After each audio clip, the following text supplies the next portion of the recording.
Department వాళ్ళు కూడా వాదనలు వినిపించారు. 200 పేజీల కౌంటర్ కూడా గవర్నమెంట్ వైపు నుంచి దాఖలు చేశారు. చేసిన తర్వాత జడ్జి గారు మొత్తం వాదనలు విన్నారు. జడ్జిమెంట్ రిజర్వ్ చేసి పెట్టారు 31 తారీఖున. నేను ఏసీబీని ఏం కోరుతా ఉన్నానంటే, అదేవిధంగా గవర్నమెంట్ ఏం కోరుతా ఉన్నానంటే, జడ్జి గారు రిజర్వ్ చేసి పెట్టిన తర్వాత తీర్పుని మనం వెంటనే తొందరపడి, నేను ఎక్కడికి పోయేది లేదు, ఎక్కడికి తప్పించుకునేది లేదు, తొందరపడి మీరు అనవసరంగా ఎందుకు ఈ హడావిడి చేస్తున్నారని అడిగాను. ప్లస్ ఇప్పుడు నేను అయినప్పటికీ చట్టాన్ని గౌరవించే పౌరుడిగా, రాజ్యాంగాన్ని గౌరవించే పౌరుడిగా వాళ్ళు పిలిచారు కాబట్టి వచ్చాను. వచ్చి నాకు ఒక లెటర్ ఇచ్చారు, ఇన్ఫర్మేషన్ కావాలి, డాక్యుమెంట్స్ కావాలి. ఏం ఇన్ఫర్మేషన్ కావాలి, ఏం డాక్యుమెంట్స్ కావాలో మాకు తెలియదు, అందుకే అడిగాం. అడిగితే ఇప్పుడేమో వాళ్ళు లేటెస్ట్గా ఏం చెప్తున్నారంటే, మీరు ఒక్కరే రావాలి, లాయర్స్ రాకూడదు. ఆల్రెడీ తీర్పే అక్కడ పెండింగ్ ఉన్నది కాబట్టి మా లాయర్స్తో వస్తే మీకేం ఇబ్బంది అని అడిగితే సమాచారం ఇవ్వడం లేదు. దాంతోపాటు ఇంకా ఏమంటున్నారంటే, మీరు ఒక్కరే రావాలి.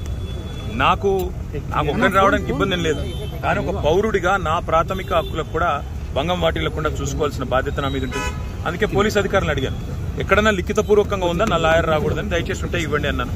సో వారు సంప్రదిస్తున్నారు. నేను ఇక్కడ కేవలం ఇవాళ ఏసీబీ ఆఫీస్కి వచ్చి మీకు ఏం ఇన్ఫర్మేషన్ కావాలి, ఇప్పుడు నన్ను వాళ్ళు అడుగుతున్న ఇన్ఫర్మేషన్ మొత్తం గవర్నమెంట్ దగ్గరే ఉంది. నేను తీసుకున్న నిర్ణయం ఏదన్నా ఉంటే అది మినిస్టర్గా తీసుకున్నాను, గవర్నమెంట్గా తీసుకున్నాను. అట్లాంటప్పుడు నా దగ్గర ఉన్నదని సమాచారం వారు ఏదైతే అపోహపడుతున్నారో అదంతా మీ దగ్గరనే ఉంది. ఈ వాదన అంతా కూడా నేను ఆల్రెడీ కోర్టులో చెప్పాను. కోర్టు ఆల్రెడీ తీర్పు రిజర్వ్ చేసి పెట్టింది. హైకోర్టు మీద ఉన్న గౌరవంతో, చట్టాల మీద ఉన్న గౌరవంతో, రాజ్యాంగం మీద ఉన్న గౌరవంతో నేను ఇక్కడికి వచ్చానని చెప్పాను. వారు మరి ఏ కారణం చేతనో నా లాయర్ నాతో రాకూడదు అంటున్నారు. మరి ఒక పౌరుడిగా నాకు నా లాయర్ను వెంటబెట్టుకుని విచారణలో భాగస్వామ్యం చేసే అధికారం నాకు ఉందని నేను అనుకుంటున్నాను. లేదు అని వారు అంటున్నారు. భారత రాజ్యాంగం నడుస్తుందని నేను అనుకుంటున్నా. కాదు రేవంత్ రెడ్డి రాజ్యాంగం మాత్రమే ఇక్కడ నడుస్తుంది తెలంగాణలో వాళ్ళు అంటున్నారు. చూడాలి మరి వాళ్ళు ఏం చెప్తారో. దాని మీరు ముందుగా ఇన్ఫార్మ్ చేశారా అడ్వకేట్స్ వస్తున్నట్టు? బ్రదర్, వాళ్ళు హైకోర్టు తీర్పు రిజర్వ్ చేసిన తర్వాత నిజాన్ని నన్ను పిలవాల్సిన అవసరమే లేదు. హైకోర్టులో చాలా గంటల వాదనలు వాళ్ళు వినిపించారు ఏసీబీ తరఫున. ఇవాళ కొత్తగా మళ్ళీ ఇప్పుడు శోధించేది సాధించేది ఏమి లేదు. చెప్పాల్సింది కూడా చెప్పకుండా ఇక్కడేదో హడావుడి చేసి నిన్న రైతు భరోసా ఎగ్గొట్టారు కాబట్టి రైతు భరోసా నుంచి తప్పించుకోవడానికి 2 రోజులు మీడియాలో ఈ డ్రామా నడపాలని రేవంత్ రెడ్డి గారు అనుకుంటున్నారు. దీనికి మేము బాధపడం. రేవంత్ రెడ్డి గారు ఏమనుకున్నా 15,000 ఇస్తానని చెప్పి 12,000 ఇచ్చిన విషయము ప్రజలకు గుర్తుంది. మీరు ఎన్ని డ్రామాలు చేసినా మాకు ఇంకో సమాచారం కూడా ఉంది. నేను ఇక్కడికి రాగానే కావాలని కేటీఆర్ ఇంటి మీద రైడ్స్ అని చెప్పి అక్కడ రైడ్లు చేయించాలని ఆలోచన చేస్తా ఉన్నాను. పర్వాలేదు, ఇవన్నీ డ్రామాలు మాకు తెలుసు. మీరు ఎన్ని డ్రామాలు చేసినా రాష్ట్ర ప్రజలకు నేను చేసే విజ్ఞప్తి ఒకటే, 420 హామీలు ఏవైతే రేవంత్ రెడ్డి ప్రభుత్వం ఇచ్చిందో అది అమలు చేసేదాకా కొట్లాడదాం. కేసులు ఎన్ని పెట్టినా, మీడియా మేనేజ్మెంట్ పాలిటిక్స్ ఎన్ని చేసినా భయపడాల్సిన అవసరం లేదు, బాధపడాల్సిన అవసరం లేదు. వాళ్ళు ఎన్ని రైడ్స్ చేసుకున్నా, ఎన్ని డ్రామాలు చేసినా సరిపోతారు. నా లాయర్లు ఉంటే వాళ్ళకి వచ్చిన ఇబ్బంది ఏంటంటే, నాతో పాటు లాయర్లు ఉంటే నా రైట్స్ ప్రొటెక్ట్ చేయబడతాయి. ఇక్కడ మా పట్నం నరేందర్ రెడ్డి గారిని అరెస్ట్ చేసినప్పుడు ఆయన ఇవ్వని స్టేట్మెంట్ ఇచ్చినట్టుగా పోలీసులు తప్పుడు వార్తలు రాసి మీడియాకి లీక్ చేశారు. కాకుండా నా రైట్స్ నేను ప్రొటెక్ట్ చేసుకోవాలి కాబట్టి లాయర్ ఉండాలని కోరుతున్నాను. వాళ్ళకి వచ్చిన ఇబ్బంది సార్, ఇప్పుడు ఈ స్థాయిలో ఆంక్షలు పెట్టారు, మీరు నేరుగా విచారణకు అటెండ్ అవుతున్నారు. వాళ్ళు చెప్పిన చెప్తున్నా బ్రదర్, నేను ఆంక్షలు వాళ్ళ నరేందర్ రెడ్డి గారు ఇవ్వని స్టేట్మెంట్ ఇచ్చినట్టుగా తప్పుడు స్టేట్మెంట్లు రికార్డ్ చేసిందే పోలీసు వాళ్ళు. అందుకే నాకు వాళ్ళ మీద నమ్మకం లేదు కాబట్టి నా లాయర్లను తెచ్చుకున్నాను. ఇప్పుడు మా ఇంటి మీద రైడ్స్ రైడ్ చేసి కూడా నాకు తెలిసి ఏం చేయబోతుంది, రైడ్స్ చేసి అవసరమైతే కొన్ని ఇంప్లాంట్ చేసి కొన్ని లేనిపోని సృష్టించి అందులో ప్లాంట్ చేసి దాని మీద కేసు బనాయించాలని వీళ్ళ చిల్లర ప్రయత్నం. నేను చిట్టినాయుడు గారికి చెప్పేది ఒకటే, ఇవన్నీ డ్రామాలు చేసినా, ఎన్ని కథలు పడ్డా, ఎన్ని అక్రమ కేసులు పెట్టినా, నువ్వు రైతు భరోసా ఎగ్గొట్టింది ప్రజలకు తెలుసు, నువ్వు మాట తప్పింది తెలుసు, 420 హామీలు ఎత్తగొట్టింది ప్రజలకు అర్థమైంది.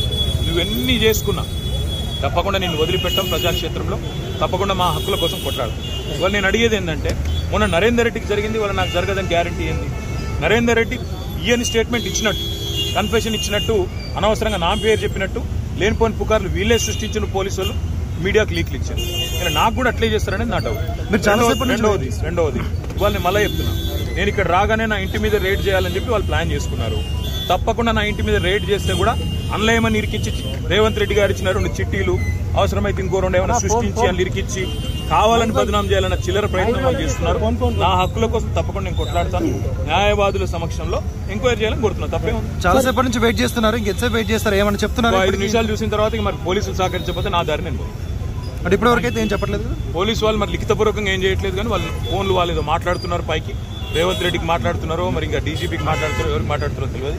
వాళ్ళు ఏం చెప్తారో దాన్ని బట్టి నా తత్పరి. సార్ ఇప్పుడు అడ్వకేట్స్ అనుమతి లేదు అనేది అయితే నిబంధన లేదు కదా? అడ్వకేట్స్ అనుమతి లేదు అనేది తప్పు. మొన్న పట్నం నరేందర్ రెడ్డి మీద ఏ కుట్ర అయితే వీళ్ళు చేసిండ్రో, ఆయన ఈయని స్టేట్మెంట్ ఇచ్చినట్టు పోలీసు వాళ్ళు ఏదైతే దొంగ స్టేట్మెంట్ సృష్టించి ఆయనను నన్ను బద్నాం చేసే ప్రయత్నం చేసిండ్రో అది జరగకూడదన్నదే నా తాపత్రయం. అందుకే లాయర్ ఉండాలని నేను కోరుతున్నా. లాయర్ ఉంటే వాళ్ళకి అభ్యంతరం ఏందో నాకు అర్థమైతే లేదు. ఏమైనా కానూను ఉందా చూపెట్టు, కాగితం చూపెట్టు, కాగితం చూపెట్టు. సార్ మీరు క్వశ్చన్ చేస్తే ఏం చెప్తున్నారు సార్? అడ్వకేట్స్ తీసుకొని వెళ్తాను కానీ మా ఇష్టం ఇది. ఇక్కడ భారత రాజ్యాంగం లేదు, అంబేద్కర్ రాసిన రాజ్యాంగం లేదు, అనుముల రేవంత్ రెడ్డి రాసిన రాజ్యాంగం ఉంది. మా ఇష్టం, మా జాగిర్ అంటారు. ఏం చేయాలి సార్? ఉద్దేశపూర్వకంగానే మిమ్మల్ని ఇక్కడ డైవర్ట్ చేసి ఇంటి వైపు రైడ్కి వెళ్ళారు. ఇంటి మీద ఇప్పుడు రైడ్కి వెళ్ళడానికి ప్రయత్నం చేస్తున్నారు. వాళ్ళు రైడ్ చేసి కూడా మన ప్లాంట్ చేస్తారనేది నా అనుమానము. తప్పకుండా చట్టపరంగా న్యాయపరంగానే వర్లేదు. ఆల్రెడీ తీర్పు రిజర్వ్ అయ్యి ఉంది. అయినా ఈ డ్రామా చేయాల్సిన అవసరం ఏముందో పోలీసులకి తెలుసు. ఈవెన్ ఫామ్ హౌస్ కేసులో కూడా ఇంటి దగ్గరకు వచ్చి ఎలాంటి అనుమతులు లేకుండా దగ్గరికి వచ్చి డ్రామా చేసి అక్కడ ప్లాంట్ చేసి రేవంత్ రెడ్డి ఇచ్చిన కొన్ని ఆడ పత్రాలు పెట్టి లేదా ఇంకోటి పెట్టి కేసులు పెట్టి ఇరికేయాలనేది వాళ్ళ తాపత్రయం. అన్నింటినీ కూడా న్యాయపరంగా ఎదుర్కొంటాం.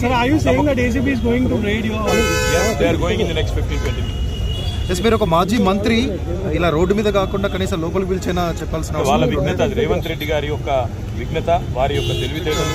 నేను సహకరించడానికి ఇక్కడికి వస్తే నన్ను కనీసం లాయర్ కావాలని నేను కోరేందుకు కారణం ఒకటే. మొన్ననే పట్నం నరేందర్ రెడ్డి విషయంలో వీళ్ళు చేసిన కుట్ర, రేవంత్ రెడ్డి డైరెక్షన్ ప్రకారం పట్నం నరేందర్ రెడ్డి మీద ఇవ్వని స్టేట్మెంట్ ఇచ్చినట్టు అభూత కల్పనలు సృష్టించి, ఊహాజనితమైన వార్తలు సృష్టించి బదనాం చేసే ప్రయత్నం చేసి ఆయన కన్ఫెషన్ ఇచ్చిండు, కేటీఆర్ను ఏం చేసిండని లేనిపోని కథ చేసిండ్రు. మళ్ళీ మాకు అట్లా జరగకూడదు అనేది నా థాట్. Thank you.